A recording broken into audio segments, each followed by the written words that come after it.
Ouais, vous pouvez vraiment l'applaudir. Bonsoir.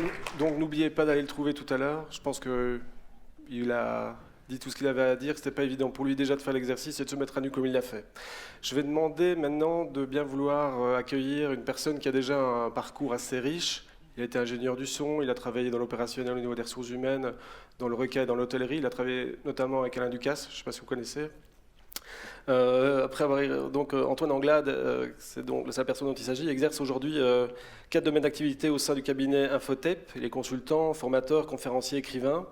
Il est convaincu, mais complètement convaincu, que le facteur humain est la clé de la pérennité et de l'innovation en entreprise. Il accompagne d'ailleurs les directeurs de ressources humaines du secteur privé et public dans leur transformation digitale et organisationnelle. Dans 20 ans, selon les statistiques, il n'en est pas convaincu, d'ailleurs on ne peut pas tous le savoir, la moitié des métiers actuels auront certainement disparu, ou peut-être disparu, on verra bien d'ici là, mais en attendant, préparons-nous. Alors, pour lui, cette nouvelle espèce de personnes qui vont devoir s'adapter ont un talent, et doivent avoir un talent, et pour lui, ça a un nom, ce sont des serial learners. Donc je vous demande, mesdames et messieurs, d'applaudir Antoine Anglade.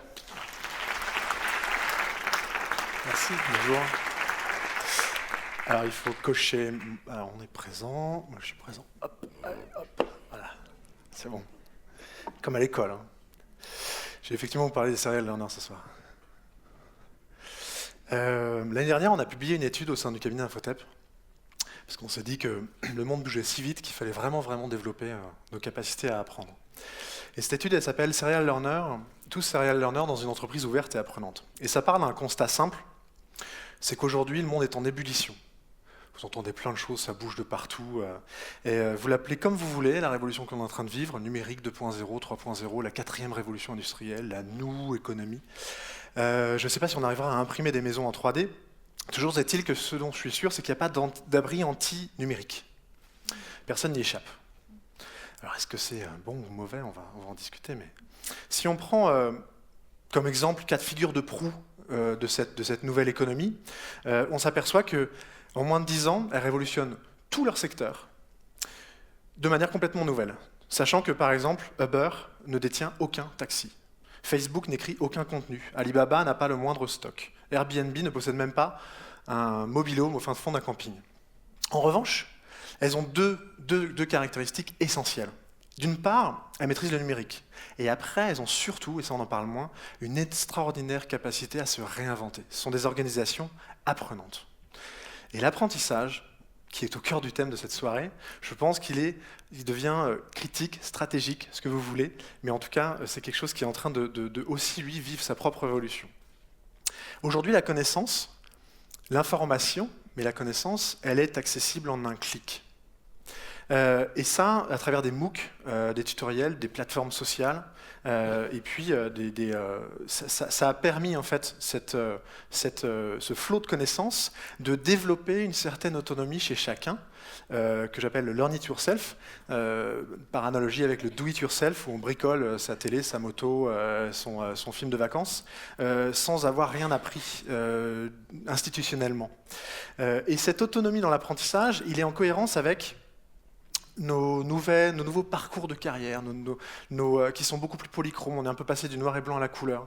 On fait des reculs, on fait des pauses, on recule, on bifurque, on saute dans nos métiers, dans nos entreprises. Et ça n'existait pas avant. Et en réaction à ça, la différence entre la formation initiale et la formation continue, elle devient presque anachronique. On vit aujourd'hui dans une formation tout au long de la vie, dans une sorte de continuum pédagogique. Et ça remet en cause, ça remet en question en tout cas l'école elle-même, l'éducation. L'éducation est en crise et je ne pense pas, je vais être un peu provocateur, que c'est en sortant des MOOC qu'elle va s'en sortir.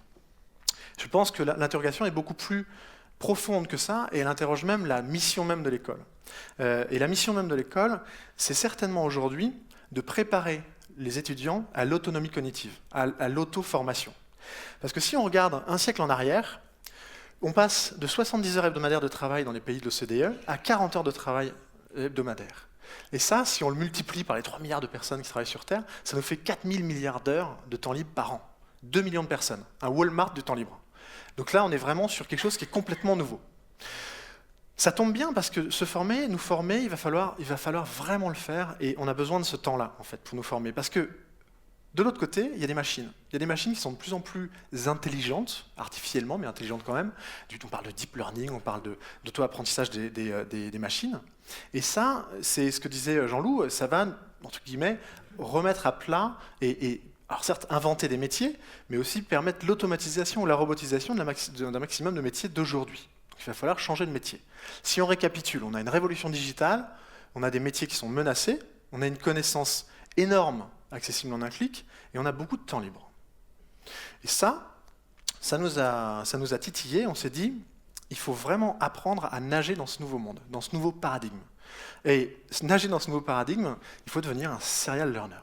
Et ce soir, je vais partager quelques idées avec vous pour vous expliquer un petit peu ce que c'est que ce nouveau rapport à l'apprentissage.